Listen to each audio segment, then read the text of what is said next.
Jakhonshik Lori Pai Clear ni Mate Pini, India Vice President Jagdeep Dhankar, Assam Arlo, Kahumri Phanpura, Guwahati Rongso Pialong Nang Palilo. Labang Sohud, Assam Chief Minister Dr. Himanta Biswa Sharma, Assam Governor Gulab Chand Kataria, Lok Sabha MP Queen Ojala Pen Ongdung Man Peng Kidokit Hekiding Atumpen, Chetong Dunsi, Deng Dunlo.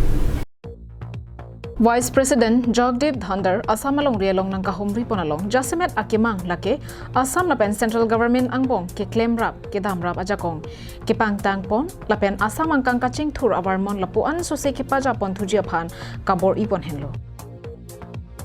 Alangli Lokpriya Gopinath Bordolo International Airport along Nankele Hud Assam Chief Minister Dr. Himanta Biswa Sharma, Assam Governor Gulab Chand Kataria, Lok Sabha MP Queen Oja, Cabinet Minister Atul Bora, BJP Assam Unit Maipru Bhabes Kalita, Guwahati Mayor Mrigen Sarania lapen ongdung manpeng kidokit hekiding atum chetong dunpen deng dunlo.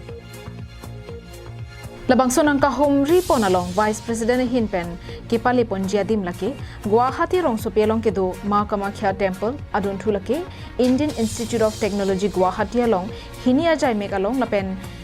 Indian Institute of Technology along setami alang le Hinpen se ingdeng inkoira pho IIT convocation along chari ponpo labangso po rahot IIT along lo ke chari ari swejang atumpen chihu chipura jai mek setami paduponpo Jakhoni Phaipli Erni, Vice President Jagdeep Dhankar Hinpen Guwahati rongso pialong nang kahumri kipadopen peneng angbong Assam along khongphini anang kahumri doponlo kechengsi nang kahumri kipadolake aru achiklo Dibrugarh rongso pialong ingdeng inquiry Dibrugarh University Convocation along si chetong dunlo TEDx report Karbiang Long Live